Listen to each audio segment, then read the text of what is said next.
इस कार्यक्रम के पुण्यार्चक हैं श्री कंवर लाल जी, महावीर प्रसाद जी पाटनी, आर के ग्रुप, मदनगंज, किशनगढ़, राजस्थान।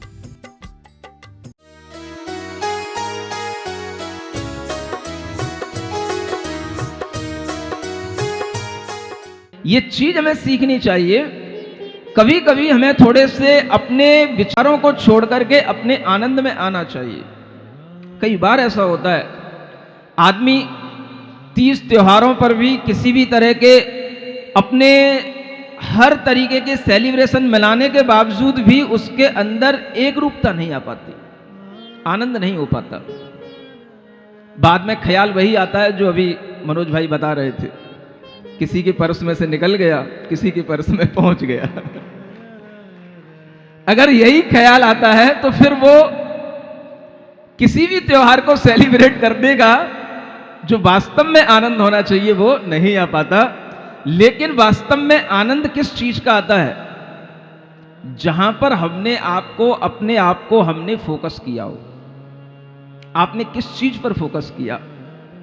कोई भी त्योहार आया, आपने किस चीज का एंजॉय किया? किसी को राखी बांधने में एंजॉय आता है, किसी को मिठाई खाने में आता है, किसी को खिलाने में आता है, किसी को कहीं दूर ले जाने में आता है, किसी को कहीं घुमाने में आनंद आता है। कोई ना कोई आपके लिए वह एक आनंद का क्षण होना चाहिए जिस क्षण को आप फोकस करके याद कर सको कि हाँ, ये क्षण हमारे लिए बहुत अच्छा था। सुन रहे हो? बोलो तो। आप तो अपना आनंद शेयर करोगे नहीं हमसे, क्योंकि your pleasures are of different types. समझ आ रहा है? But my pleasure is always same every day. आपका आनंद बाहरी परिस्थितियों पर डिपेंड करता है, अलग अलग तरीके से डिफरेंशिएट हो जाता है, लेकिन मेरा आनंद हमेशा एक सा रहता है। और त्योहार के दिनों में हो सकता है वो आनंद थोड़ा सा और बढ़ जाता हो, लेकिन वो आनंद वो एक ही दिशा में बढ़ता है, अलग अलग डायरेक्शन में नहीं बढ़ता। क्या सुन रहे हो? कल आप लोगों ने अपना त्योहार मनाया, अलग ढंग से मनाया। हमने भी रक्षाबंधन का त्योहार मनाया, अलग ढंग से मनाया। और सबने देखा कितने अच्छे ढंग से सब लोगों ने बिल्कुल लाइन वाइज लाइन आकर के और एक एक करके बहुत अच्छी संख्या में और बड़े व्यवस्थित ढंग से सबने एक एक ग्रास भी अगर दिया है तो हमें लगता है अगर आपने फोकस किया होगा तो उसका आनंद आया होगा आपको। और कल मुझे ऐसा लग रहा था कि मैं ले नहीं रहा हूं, खुद नहीं ले रहा हूं, मैं आज इनसे लेने के भाव में हूं कि तुम देते जाओ, देते जाओ, देते जाओ। ये कल कुछ ऐसा अपने को एक्सपीरियंस हो रहा था और वही हम एक्सपीरियंस यहां पर आपको शेयर कर रहे हैं कि जब बहुत से लोग होते हैं और जो देने के भाव में होते हैं तो फिर लेने का भाव नहीं होता है, सिर्फ यही भाव होता है कि भाई ये देने से खुश हो रहे हैं तो ये दे लें बस। इस बात पर फोकस नहीं रहता कि हम क्या ले रहे हैं, क्या हमें लेना चाहिए। जो दे रहे हैं, थोड़ा दे रहे हैं, इतना दे रहे हैं तो इतना सही, इतना दे रहे हैं तो इतना सही। बात इस बात के लिए होती है कि भाई हाँ, ये जिस भाव से आए उनके इस भाव की पूर्ति हो जाए और कोई भी आदमी यहां से निराश होकर के ना जाए और हमें लगा कि कहीं बहुत देर तक मुझे खड़ा ना होना पड़े इन लोगों की आशाएं बांध के रखे। लेकिन हमने भी बड़ी तरकीब से काम किया और एक ग्रास जहां पर एक बार में होता था उसी एक ग्रास को 4-4 लोगों में डिस्ट्रीब्यूट करके बड़ी तरकीब से काम किया और वह सब लोग बड़ी प्रसन्नता के साथ में वह आहार दिए, हमने भी आहार लिए। लेकिन ये जो एक भाव आता है कि हम अगर अपने आप को एक जगह फोकस रख करके उसका आनंद लेते हैं तो हमारे जीवन में यही आनंद के क्षण हमें याद रहते हैं और इस तरह से हम अगर उन क्षणों को भी याद कर लेते हैं तो भी हमें आनंद की अनुभूति होती है। आप लोग भी इसी तरह के क्षणों को याद करना सीखें और वो क्षण तभी आपको याद रहेंगे जब आप हर आनंद के क्षण पर अपने आप को फोकस किए हुए होंगे। इसलिए मैंने फोकस से बात शुरू की कि आपका फोकस अगर कहीं डिस्टर्ब हो गया हो तो अब पुनः कंसंट्रेट हो जाए, पुनः लाइन पर आ जाए और अब आप फिर से इस मूड में आ जाएं कि अब क्या चल रहा है यहां पर, आगरा में क्या हो रहा है। पारस भगवान की चर्चा हो रही है और कुछ नहीं है। पारसनाथ भगवान की कथा, पारसनाथ भगवान की चर्चा, चाहे इस भव की हो चाहे पिछले भव की हो, हमें बात उसी आत्मा की करनी है जो आत्मा निरंतर प्रगति की ओर है, निरंतर अपने जीवन को उन्नत बनाए हुए है। और उसी आत्मा की उन्नति अगर हमारे लिए इस रूप में दिखाई दे कि वो मान लो स्वर्ग में पहुंच गए, देव बन गए, आपको भी उस देवपने का भाव का आनंद आएगा, आपको भी उस देवपने में एक रूपता महसूस होगी अगर आप इस कथानक से अपने आप को बिल्कुल एक में करके रखेंगे। अगर आपके थॉट्स में ये होगा भाई स्वर्ग कहाँ है, किसने देखा, कब मरेंगे, कब स्वर्ग मिलेगा, मरने के बाद क्या पता कौन सा स्वर्ग कहाँ होगा, ये बातें सही भी हैं कि गलत हैं, और यहाँ आपको ये पाठ पढ़ाया जा रहा हो और आपके दिमाग में ये सब चल रहा हो, तो ये जो डिफरेंस है ये आपको फिर एक डिप्रेशन देगा, ये आपको एक सैडनेस की तरफ ले जाएगा। इसलिए जरूरी ये बात की थी, इसलिए ये भूमिका बना रहा था कि यहाँ पर जो एक कथन आने वाला है इससे आपको एक में एक होना है। बताओ पारसनाथ भगवान पर विश्वास है कि नहीं? पारसनाथ भगवान पर तो है। और वो आत्मा जहां से आया, जिस भव से वो उतर करके सीधा पारसनाथ बनने के लिए जिस गर्भ में आया, उससे पहले वो कहां है उसकी जानकारी चाहिए कि नहीं? किसी गूगल पे नहीं मिलेगी वो जानकारी, वो जानकारी केवल आपको यहां मिलेगी। और यहीं से आपको अपने आप को कनेक्ट करना पड़ेगा कि अगर हमारे सामने पारसनाथ भगवान का विश्वास बना हुआ है तो उनकी आत्मा कहीं से एकदम से आकर के किसी प्लानेट से कहीं से उतर नहीं आई, कोई एकदम से अवतरित नहीं हो गई। ये अवतारवाद यहां पर नहीं होता। और अगर अवतार शब्द आता है तो अवतरित माने अगर स्वर्ग से कोई उतर करके आता है, स्वर्ग से कोई आत्मा जन्म लेने को आता है तो उसे अवतार कहा जाता है। अवतार का मतलब ऐसा नहीं है कि पहले कुछ नहीं था एकदम से कुछ भी प्रकट हो गया, समझ में आ रहा है? ऐसा कुछ नहीं होता है। तो जो हमारे सामने है, हम उससे पहले भी क्या था उसको भी अगर देखने की कोशिश करेंगे तो हमारे मन के अंदर ये विश्वास आएगा कि जो पारसनाथ आगे बनने वाले हैं वो इससे पहले उस देव भाव में बैठे हैं, वहां क्या आनंद ले रहे हैं। अगर हम थोड़ा भी यहां पर सुनने की कोशिश करेंगे तो हमें थोड़ा सा भी ज्ञान हमें आनंद देने वाला हो सकता है, लेकिन हमारे माइंड में किसी भी प्रकार का डिफरेंस नहीं होना चाहिए। सुन रहे हो? आप यहां बैठ करके नैनीताल का, मंसूरी का, शिमला का आनंद लेते हो, घर में बैठ के भी लेते हो कि नहीं लेते हो? सिंगापुर का, यूएस का, कहीं भी कैलिफोर्निया का आनंद, किसी भी झील का, किसी भी स्थान का आप आनंद घर पे बैठ के भी ले लेते हो? कभी नहीं लेते हो? भूल ही नहीं रहे, लेते हैं ना। ये मोबाइल किस लिए रखे हो 20-20 हजार के? आपको अगर किसी भी सीन से कनेक्ट होकर के अगर आपको आनंद आता है तो आज आपको इस देव पर्याय की कथा सुनकर के भी वैसा ही आनंद आना चाहिए कि मैं भी उस पारसनाथ भगवान के जीव के पास में आनंद स्वर्ग में बैठा हूं। सुन रहे हो? इस भावना के साथ में कथा प्रारंभ हो रही है।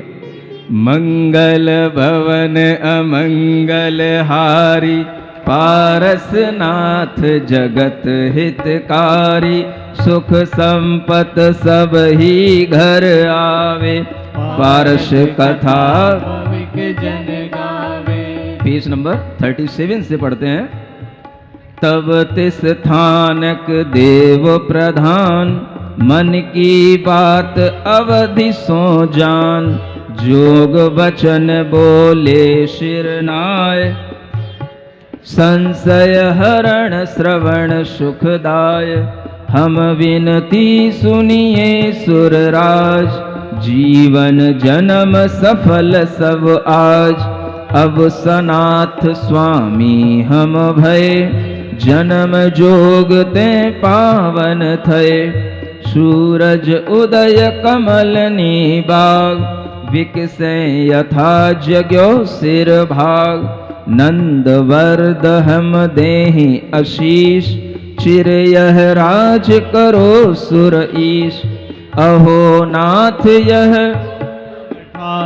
स्वर्ग तेरमो आनत नाम, जगत सार लक्ष्मी को ये निरुपम भोग तुम इहि थान इंद्र अवतरे पूर्व जन्म दुर्धर तप धरे। ये सब सुर सेवक तुम तने ये परिवार लोक है घने। ये मनोग वनिता मंडली तुम आदेश चहे मन रली। ये पट देवी रावण खान सब देवो इन ये विमानपुर महल उतंग चमर छत्र सेना सप्तंग। तुझा सिंहासन आदि मनोग सकल संपदा यह तुम जो। क्या चल रहा है, कुछ समझ आ रहा है? जब वह देव वहां पर उत्पन्न हो जाते हैं और उत्पन्न होने के बाद उन्हें अवधि ज्ञान के माध्यम से ज्ञात होता है कि मैं देव पर्याय को प्राप्त हो गया हूं, तो उसी समय पर वह आश्चर्य भी कर रहे होते हैं और उनके सामने अनेक देव और देवियां भी खड़ी होती हैं और उनके आश्चर्य को देख करके उन्हें बताते हैं कि आप मेरी विनती को स्वीकार करें। मैं यहाँ पर अभी से अनाथ था, आपके आने से अब मैं सनाथ हो गया हूँ। आपसे आप ही मेरे स्वामी हैं और ये बहुत ही उत्तम स्थान है, 13वां स्वर्ग कहलाता है। आनत नाम का सारे जगत की लक्ष्मी यहाँ पर इकट्ठी हो गई है और यहाँ पर निरंतर ये भोगों का स्थान है। आप यहाँ पर इंद्र के रूप में अवतार लिए हैं। जो आपने पूर्व जन्म में दुर्धर तप किया था, उसी के फल से ये सारे देव आपके सेवक बनकर के बने खड़े हुए हैं और यही अब आपका परिवार है। और ये मनोज्ञ स्त्रियों की देवियों की मंडली है, ये सब तुम्हारे आदेश की बाट जोह रही है। ये सब तुम्हारे पदों की चरणों की सेवा करने के लिए खड़े हैं और ये तुम्हारी पट्टरानी है, पट्ट देवी है और ये भी लावण्य की रूप की सौंदर्य की खान है। ये देखो ये चारों ओर विमानपुर में कैसे बड़े बड़े महल हैं, ये चमर, ये छत्र, ये सारी सप्तंग सेना, ये ध्वजा, ये सिंहासन, ये मनोज्ञ सकल संपदाएं, ये सब तुम्हारे भोग के लिए यहाँ पर उपस्थित हैं। ऐसे वचन अनंतर तव जान्यो इंद्र अवधि बल सब। मैं पूरब कीनो तप घोर दंडे कर्म धर्म धन चोर। जीव जात को निर्भय दान दोनों आप बराबर जान। सब उपसर्ग सहे धरि धीर जीत्यो महाराग रिपुवीर। काम विषम वैरी वश कियो और कसाय बन कूचा दियो।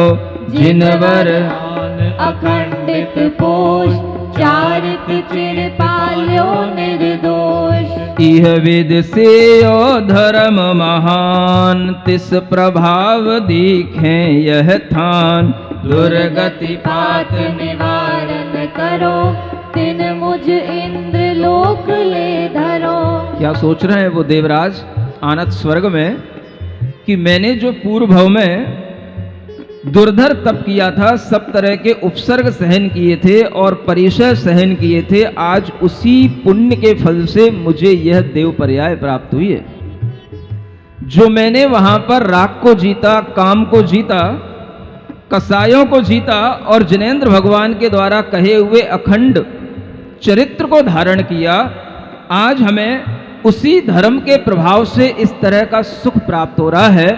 और यह सब दुर्गति को निवारण करने वाला, सुगति को देने वाला जिनेंद्र भगवान के द्वारा जो बताया हुआ धर्म था, उसी का जो मैंने सेवन किया, उसी का यह फल है जो मुझे आज यहाँ दिखाई दे रहा है।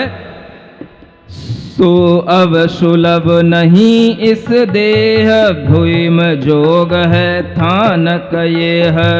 राग आग दुखदायक सदा चारित जल बिन बुझे न कदा। सो कारण सुर गति में नाही व्रत को उदय नया पद माही। काम सम्यक दर्शन अधिकार संकादिक मलवर चित सार। कै जिनवर की भक्ति सहाय और न दिखे धर्म उपाय, यह विचार जन पूजन हेत उठ्यो इंद्र परिवार समेत। उस समय पर वह विचार कर रहे हैं कि कहाँ मैंने इतना संयम और चारित्र का भार धारण किया, एकाकी वन में विचार किया, विहार किया, और उसके बाद में हमें यह देव की पर्याय मिली। अब यहाँ पर इस देव पर्याय में फिर से ये राग रंग मिलेगा और फिर से हमारे सामने ये सब मोह का, राग का, रति का ये माहौल मिल रहा है। अब यहाँ पर मुझे चारित्र का पालन करना संभव नहीं है। यहाँ पर केवल मैं अब जिनेंद्र भगवान की भक्ति करके अपने सम्यक दर्शन को ही बनाए रख सकता हूं, इसके अलावा मैं और कुछ नहीं कर सकता। ये एक बड़ी विडंबना है जो बीच में आ जाती है। कई लोग इस विषय में पूछते हैं कि महाराज ये बीच में इतना संयम धारण करने के बाद में ये स्वर्गों का सुख भोगने के लिए स्वर्गों में क्यों जाना पड़ता है? सुन रहे हो? क्यों जाना पड़ता है? आपने अगर यहां पर कुछ अर्जित किया है तो वह अर्जित आपके लिए जो हुआ है वो पूरा नहीं हो पाया। आपने यहां पर अपने कर्मों की निर्जरा भी की, लेकिन कर्मों की निर्जरा के साथ साथ पुण्य का बंध अधिक किया। पूर्ण रूप से कर्मों की निर्जरा जिस ध्यान से होती है वो शुक्ल ध्यान अभी पंचम काल में होता नहीं, और धर्म ध्यान से पुण्य का बंध अधिक होता है। कर्मों की निर्जरा भी होती है, लेकिन वह पुण्य का बंध जो हो जाता है वह हमें आगे कहीं ना कहीं फल देगा। शुक्ल ध्यान होगा नहीं, शुक्ल ध्यान के बिना केवल ज्ञान होगा नहीं। आयु पूर्ण होगी, धर्म ध्यान के साथ होगी, तो बीच में आपके लिए यह एक और स्टॉपेज मिलेगा जहां पहुंचने के बाद में आपकी परीक्षा होगी कि आपने राग रंग भावों से छोड़ा था कि यूं ही छोड़ा था। अगर आपके अंदर सम्यक दर्शन का भाव होगा, अगर आपको जिन धर्म की महिमा समझ में आई होगी, तो वहां देवों में पहुंचने के बावजूद भी वहां आप राग रंग में आनंद नहीं मनाएंगे। आनंद मनाया जाएगा जैसे यह पारसनाथ भगवान का जीव मना रहा है। अब वह सोच रहा है कि अब मेरे लिए कोई और उपाय नहीं है, जिनवर भगवान की भक्ति मेरे लिए सहाय है, यहां पर सहायक है और कुछ नहीं है। और यही विचार करके वह जिनेंद्र भगवान की पूजन करने के लिए सबसे पहले उठते हैं वो देव, और अपने परिवार के साथ में वह आनत स्वर्ग का देव भगवान की पूजन करने के लिए तैयार होता है। और उसी की तैयारी में देखें क्या होता है। अमृत वापिका में कर नौन गण्यो जहां मणिमय जिन भौन, सतन बिंब बंदे बिहसाए, भाव भगत सो शीस नवाए। पूजा करी दरब धरी आठ, पुलकित अंग पढ़्यो थुति पाठ। चैत बिरच जिन प्रतिमा जहां, महामछो चव कीनो तहां। पीछे दूर तक बैठे हुए लोगों को सब अच्छा सुनने में आ रहा है, सुनाई पड़ रहा है? थोड़ा सा आनंद के भाव में रहें। जब ये इस तरीके के छंद पढ़े जाते हैं तो आप अपने आप को बिल्कुल एक में करें कि जैसे हम स्वर्ग में ही बैठे हैं। यूं नहीं सोचना भी हम आगरा में बैठे हैं। कहाँ बैठे हैं? हाँ, और देवराज इंद्र के साथ तो हम बैठे ही हैं, लेकिन उनका साथ देने के लिए हमारे सामने मुनि महाराज बैठे हैं, जो हमें उनके साथ में बनाए रखने के लिए पुरुषार्थ कर रहे हैं। इसलिए आप लोग बड़े अच्छे ढंग से हिलते हुए, गर्दन हिलाते हुए, जैसे शुरू में लिखा था ना, हाँ, अगर आपका सिर नहीं हिलेगा तो फिर वो सिर थोता नारियल कहलाएगा, फिर उसमें कुछ है नहीं है, भीतर जल नहीं है, ऐसा मालूम पड़ेगा, है ना। हाँ, तो यह हाथ हिलने चाहिए, सिर हिलने चाहिए, तब मुझे समझ में आया कि यहाँ अच्छे सिर वाले लोग हैं। यो बहु पुण्य उपायो सही, फेर आय निज संपत्ति गही, दिव्य भोग भुंजे बड़ भाग, लोकोत्तम जिस सहज सुहाग। शोभन रूप प्रथम संठान, वसुब्रय क्रैक सुलक्षणवान, कोमल सुरभि सचिंचन देह, सात धात वर्जित गुण देह। जब वह देव भगवान की पूजा करने के लिए जाते हैं तो पहले अपने विमान में ही, अपने महल में ही बहुत सारे चैत्य वृक्ष होते हैं और जिन बिंब जिन मंदिर में स्थापित होते हैं उन्हीं की पहले वे पूजा करने के लिए तैयार होते हैं। अमृत की वापिका में स्नान करते हैं। किसमें? पानी के टब में नहीं किसमें स्नान करते हैं? हाँ, वहां पर अमृत की वापिकाएं, माने बड़ी बड़े, तुम्हारे तो ये सब ये छोटे छोटे से क्या बोलते हो इनको, स्विमिंग पूल, ये तो छोटे छोटे से होते हैं। बड़ी बड़ी वापिकाएं जिनमें डूब डूब करके स्नान करके वह अपने आनंद को लेने के बावजूद फिर बाद में अपने शरीर को शुद्ध करके वह भगवान के स्नान के लिए, भगवान के अभिषेक के लिए, भगवान की पूजन के लिए जाते हैं। और जब भगवान की पूजन करके आ जाते हैं तब फिर बाद में अपनी संपदा का भोग करने के लिए मन बनाते हैं। जैसे आप लोग मंदिर जाने के बाद भोजन करते हैं, उसी तरह से वहां पर देव लोग पहले भगवान की पूजन करते हैं जन्म लेने के बाद में, और फिर आकर के वो अपना कुछ और दूसरा काम करते हैं। जो वहां पर उनको शरीर मिला है, उस शरीर का यहां वर्णन है कि वह पहला संस्थान होता है समचतुरस संस्थान। बहुत ही सुंदर स्वरूप, सुडोल, हाइट, हेल्थ बिल्कुल बराबर की। ऐसा नहीं कि कहीं पैर लंबे हो रहे हैं, हाथ छोटे हो रहे हैं, उंगलियां किसी की लंबी हो रही हैं, नाक बड़ी हो रही है, किसी के चेहरे बड़े हो रहे हैं, छाती छोटी हो रही है। सब कुछ बिल्कुल ही सुडोल संस्थान को समचतुरस्र संस्थान कहा जाता है। और ऐसा वह संस्थान उन्हें मिलता है, शरीर मिलता है शुभ नाम कर्म के कारण से। उस शरीर में हमेशा सुरभि बहती है, हमेशा वह शरीर सुगंधि को फैलाता है। बड़ा स्नेह से युक्त चिक्कण 7 प्रकार की जो धातुएं हमारे शरीर में होती हैं वो उस शरीर में कुछ भी नहीं होती हैं। न हड्डियां होती हैं, न मांस होता है, न खून होता है, न वसा होती है, कुछ नहीं होता है। ऐसा बढ़िया ट्रांसपेरेंट वैक्रियक शरीर होता है कि उस शरीर में पसीना तक भी नहीं आता है। और एक सबसे अच्छी बात जो यहां बताई जा रही है, पलक पात लोचन में नहीं, मल पसेव नख केश न कहीं, जरा कलेश न चिंता सोग। उनके पलकों का पात नहीं होता है, माने पलकें नहीं टिमटिमाती हैं, आंखें खुली रहती हैं हमेशा। सुन रहे हो? आप खोल के देखना अपनी आंखों कितनी देर तक खोल रह सकते हो। ज्यादा देर खोल के रखोगे तो पानी सा आने लगेगा, लेकिन थोड़ी देर खोल के रखना भी चाहिए। सुन रहे हो? जिन्हें अपनी आंखें देवों के समान तेजोमय रखनी है, देवों के समान अच्छी रखनी है, वो थोड़ी देर के लिए अपनी आंखों को किसी ना किसी अच्छी चीज पर कंसंट्रेट किया करें। क्या सुन रहे हो? कहां किया करें? हाँ, जब भगवान के मंदिर में जाओ तो बिल्कुल उन्हें अपलक निहारो। अपलक का मतलब पलक नहीं गिरे, ऐसे उन्हें निहारो, क्योंकि पलक गिरने पर भी जो है आनंद चला जाता है, बीच में डिस्टर्ब हो जाती, रील छूट जाती है। जो भी चीज आपको आनंद दे रही है उसे आप अपलक निहारो। और यहां पर भी बैठ करके आप इस दृश्य को भी अपलक निहार सकते हो, जिससे आपकी आंखें भी अच्छी रहेंगी और आपके लिए कभी भी नींद नहीं आएगी, आलस नहीं आएगा, अगर आपकी आंखें अपलक बनी रहेंगी। समझ आ रहा है? या आपको अपनी आंखों की स्वस्थता के लिए किसी ग्रीनरी पर अपनी आंखों को फोकस करना चाहिए। समझ आ रहा है? ये बात हमने पहले भी कही है कि आपको ग्रीनरी पर, ग्रीन ग्रास पर चलना नहीं है, आपको केवल उसे देखना है। और आप किसी भी फल को, वृक्ष को, ग्रीन ग्रास को, किसी प्लांट को अगर आप बहुत कॉन्स्टेंटली देखते हैं, आपकी आंखें अपलक देखती रहती हैं, तो उससे भी आपकी आंखों की सुरक्षा बनी रहेगी, आपकी आंखों में ज्योति बनी रहेगी। जैसा देखोगे वैसा मिलेगा। हरी घास देखोगे, आंखों में हरियाली रहेगी। भगवान की शांत मुद्रा देखोगे तो शांति आएगी। समझ आ रहा है?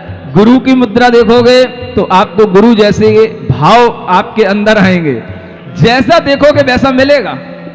जैसी आप पिक्चर देखते हो वैसे ही पिक्चर छूटने के बावजूद भी बहुत देर तक आपके हाथ पैर फड़फड़ाते हैं। नहीं फड़फड़ाते हैं? अगर आपने कोई मार काट की फिल्म देखी है तो बहुत देर तक आपको लगेगा मेरे सामने कोई आ जाए तो अभी धुंधू समझ आ रहा है? आपके मन में वो जो भाव आता है बहुत देर तक वो तभी आता है जिस चीज पर आपने फोकस किया है वैसा ही आपके अंदर विचार आने लग जाता है। इसलिए यहां पर ये बहुत अच्छी बात आपको सीखना है कि बिना पलक झपकाए हमें कुछ देर देखने का अभ्यास करना है और तब तक करना है जब तक कि हमारी आंखों से पानी ना आ जाए, और पानी आने लग जाए तो फिर आप अपनी पलक झपका सकते हो, क्योंकि उसके बाद फिर आपको दर्द भी हो सकता है। लेकिन इस तरह की प्रक्रिया आपके नेत्रों की ज्योति को बढ़ाने के लिए अच्छी होगी, इसको प्रैक्टिकली करके देखना। उन स्वर्गों के देवों को किसी भी तरह का बुढ़ापे का डर नहीं होता जैसा मनुष्यों को बना रहता है। क्लेश कुछ नहीं होते हैं घर में, परिवार तो बहुत बड़ा होगा लेकिन वैसा परिवार नहीं होगा कि बच्चे रो रहे हैं, कि बच्चे के बच्चे रो रहे हैं, कि उनको हॉस्पिटल ले जा रहे हैं, कि उनको कोरोना हो गया है, कि ये हो गया वो हो गया, वो कुछ नहीं होगा। जितने भी देव होंगे उनकी सिर्फ देवियां होंगी, वही उनका परिवार होगा, उनके जो अनुचर देव होंगे वो उनका परिवार होगा, और सभी स्वस्थ रहते हैं और सभी एक दूसरे को आनंद पहुंचाते हैं। किसी भी तरह पर वहां पर अल्प मृत्यु का भी भय नहीं होता है कि कभी अकाल में मृत्यु हो जाए, कोई एक्सीडेंट नहीं, किसी भी तरह का कोई भी वायरस का कोई फ्लू नहीं, किसी भी तरह की कोई भी इति भीति आपत्ति नहीं। हर तरह से वहां पर एक शांति का, सुख का माहौल रहता है। इत्यादिक दुख जोग अनेक, तिन में नहीं अमर के एक, आठ रिद्धि बल सकल काज समरथ। सुरग लोक के सुख की कथा, कहें कहाँ लो बुध बल यथा। देखि मनोगत विमल विमान, विचरे नभ पथ वांछित ठान। देखिए कि वह हमेशा अपने विमानों में से निकल कर के उनके पास में और भी दूसरे चार्टर्ड प्लेन रहते हैं, समझ आ रहा है, उसमें बैठ कर के वह अपने देवियों के साथ में, मन चाहे देवों के साथ में भ्रमण करते हैं आकाश मार्ग से। और वह भ्रमण करने के लिए जाते हैं, कहाँ जाते हैं? कवहीं मेरु जिनालय गमे, कवहीं आन कुलाचल रमे, द्वीप समुद्र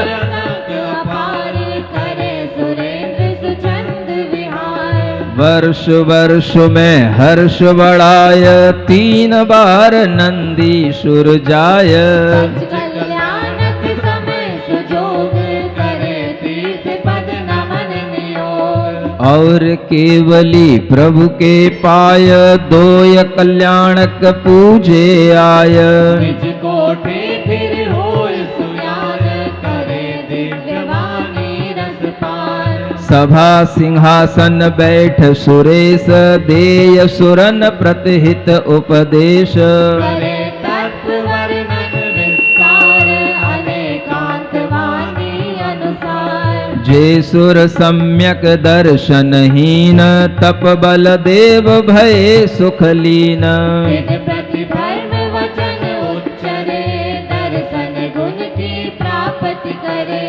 इह विधि विविधि करें शुभ काज, महापुण्य संचय सुरराज। दर्शन ज्ञान रतन भंडार, चारित गुण को नहीं अधिकार। धर्म वासना वासित जोग, करें पुनीत पुण्य फल भोग।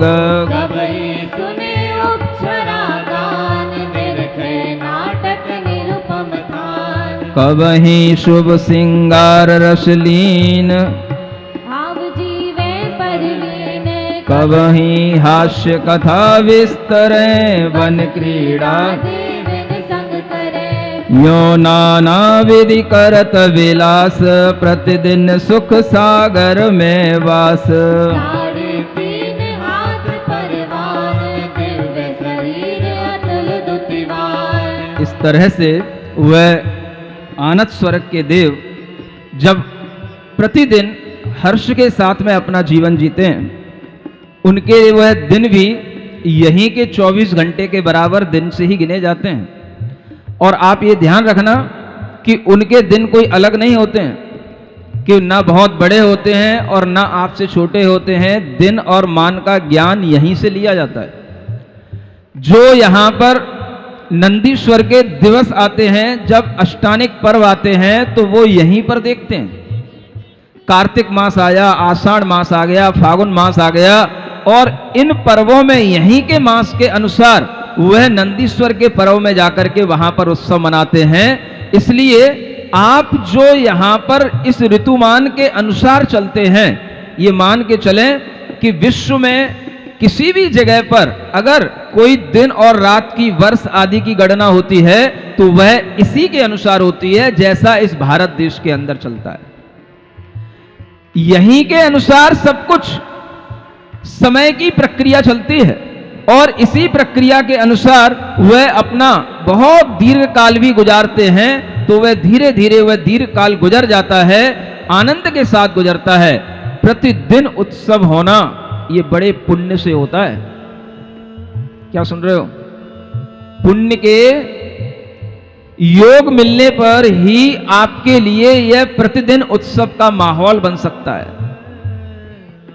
आपके लिए यह जो माहौल दिखाई दे रहा है प्रतिदिन, ये भी एक तरफ तो आपके लिए यह पारस कथा का माहौल है, लेकिन यह माहौल हमें देखने में आ रहा है कि यह बहुत ही महोत्सव का माहौल है। पारस कथा का यह महोत्सव हो रहा है, और ऐसा महोत्सव लंबे समय से चल रहा है, अभी भी चल ही रहा है।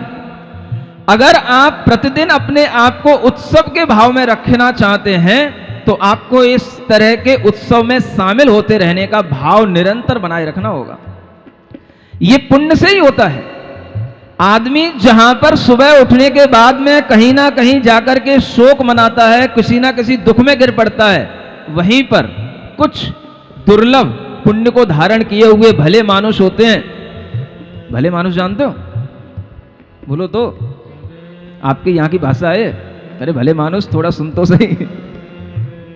ऐसे कुछ भले भोले मानुष ही होते हैं जो ठीक समय पर आकर के कि भाई 1 घंटा तो अपन को पारसनाथ भगवान के उत्सव में लीन होना है, फिर बाकी के 23 घंटा जो करना है सो करना है। ये उत्सव में शामिल होना पुण्य के उदय से होता है। आप देखेंगे जितने भी पुण्यवान जीव होते हैं, उनके हर दिन उत्सव के साथ होते हैं। समझ में आ रहा है? हाँ, आपके लिए तो जीवन में एक ही बार उत्सव आता है, जब आप विवाह करते हैं, शादी करते हैं, या फिर उसकी कोई पार्टी कर लेते हैं, फिर उसी को रिपीट करने के लिए, याद करने के लिए साल में 1 दिन निकालते रहते हैं। लेकिन पुण्यवान जीवों का हर दिन उत्सव का दिन होता है। आप अभी पुण्यवान बने हुए, आपके लिए ये उत्सव के दिन चल रहे हैं। इस पुण्य को अगर हम इस तरीके से बढ़ाते रहते हैं, तो हमारे लिए पता नहीं पड़ेगा कब सावन निकल गया, कब भादों आने वाला है। ये सब दिन, महीने, साल सब गुजरते जाएंगे। समझ में आ रहा है? और इस तरीके के भाव में अगर हम रहेंगे, तो देवों जैसा ही आपको आनंद मिलेगा, और आपको पता ही नहीं पड़ेगा कि कब सावन पूरा हो गया, कब भादों शुरू हो गया, कब भादों की आगे कृष्ण पक्ष निकल जाएगा, शुक्ल पक्ष आने वाला है। कुछ ध्यान भी है कि नहीं? क्या हो गया? सावन निकल चुका है। समझ में आ रहा है? हाँ, कल सावन की पूर्णिमा थी, और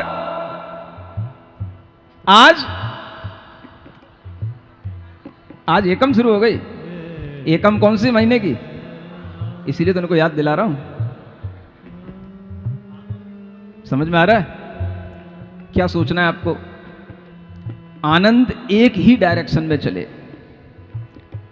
कभी कभी अपने जीवन में भी इस तरह के आनंद आते हैं, तो उस आनंद में भी हम कुछ भीतर से जब गूंज भर जाती है, तो कुछ लिख पाते हैं।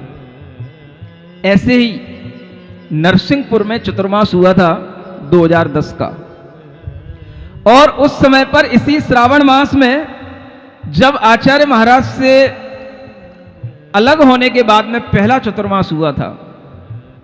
वैसे तो 2007 में निकला था यात्रा करने के लिए, सम्मेद शिखर की यात्रा हुई, और उसके बाद में 2010 में आचार्य महाराज के दर्शन हुए थे बीना बारा में, और फिर उसके बाद में उन्होंने आदेश दिया कि जाओ यहाँ आसपास गांव हैं, शहर हैं, इनमें धर्म प्रभाव ना करो। तो फिर वह 2010 में जब पहला चतुर्मास फिर दो मुनि महाराजों का एक साथ जब हुआ, तो उस नरसिंहपुर चातुर्मास में ये सावन का महीना चल रहा था। आपको बताऊं, ये पारसनाथ भगवान की कथा सबसे पहले उसी चातुर्मास में पढ़ी गई थी, लेकिन इतने विशाल उत्सव के साथ में नहीं पढ़ी गई थी, वो एक मंदिर के अंदर पढ़ी गई थी। और वह कथा भी लोगों को वहां पर बहुत अच्छी लगी। और उसके बाद उस समय पर वह कथा चैनल पर प्रसारित भी हुई थी, लेकिन कोई समझ ही नहीं पाया था कि कहां शुरू हुई कहानी और कहां खत्म हो गई। लेकिन उस समय पर जब यह कथा चल रही थी तो मन में गुरुदेव से अलग होने का एक भाव आया कि अलग हो गया, लेकिन गुरुदेव की जो याद, उनके दिए हुए ज्ञान, उसके कारण से जो भीतर भाव बन रहे थे, वह इसी सावन के महीने में कुछ लिखे गए थे। सावन का महीना आपके सामने है, भाद का महीना शुरू हो गया है, लेकिन ये भाव आपके अंदर हमेशा सावन की हिलोरों की तरह हमेशा आनंद देने वाले हैं। वो भाव मैं आज आपको पढ़ाना चाहता हूँ, सुनाना चाहता हूँ, ताकि आपका आनंद का रस थोड़ा सा और बढ़े। और हम उसी दिशा में चल रहे हैं जिस दिशा में पारसनाथ भगवान चल रहे हैं। एक भाव है कि हम अगर गुरु महाराज से दूर रहते हैं, तो गुरु महाराज से दूर रहते हुए भी हमें ये समय कैसे आनंद दे सकता है, वह हमें समय किन भावों से आनंद दे सकता है, वो भाव आपके लिए यहां पर कह रहा हूं। अब मोहे समकित सावन भायो, अब मोहे समकित सावन भायो, अब मोहे समकित सावन भायो। समकित जानते हैं? समीचीन, सम्यक दर्शन को समकित कहते हैं। ऐसा सावन जो हमेशा हमारे अंदर लहलहाता है, लेकिन उसकी याद कभी बाहर से आ जाए अलग बात है, लेकिन वो सावन तो हमारे अंदर हमेशा लहरा रहा है। देखें कि सावन में क्या क्या होता है और हमारे अंदर क्या क्या होता है। इस सावन से गुरु भक्ति में मेरा मन सुख पायो, अब मोहे समकित सावन भायो, अब मोहे समकित सावन भायो। सावन में क्या करते हो आप लोग? पहले लोग झूला झूलते थे सावन में, आजकल पता नहीं क्या करते हैं, स्केटिंग का जमाना आ गया है। झूला किसी वृक्ष के नीचे झूला होता था, घर के दरवाजों के नीचे झूला होता था, और उस पर डोर बांध करके वह झूला झूलने का एक आनंद लिया जाता था। तब पता पड़ता था कि सावन आ गया है।